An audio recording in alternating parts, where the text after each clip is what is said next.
என்னாகமம் 18ஆம் அதிகாரம். ஆரோனும் அவன் குமாரரும் எதன் முன் ஊழியம் செய்ய வேண்டும்? சாட்சியின் கூடாரத்துக்கு முன். ஆரோனின் சகோதரருடைய வேலை என்ன?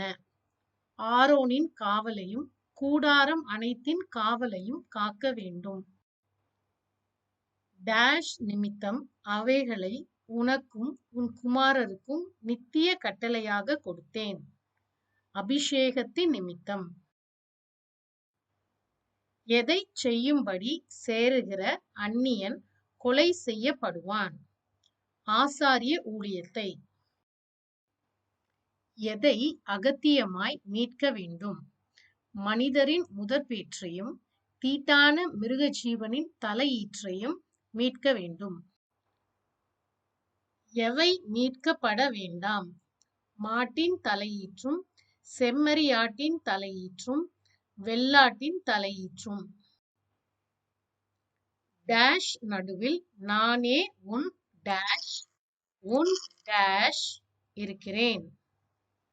இஸ்ரவேல் புத்திரர் நடுவில் நானே உன் பங்கும் உன் சுதந்திரமுமாய் இருக்கிறேன். லேவியின் புத்திரருக்கு சுதந்திரமாக கொடுக்கப்பட்டது எது? இஸ்ரவேலருக்குள்ளவை எல்லாவற்றிலும் தசம பாகம்.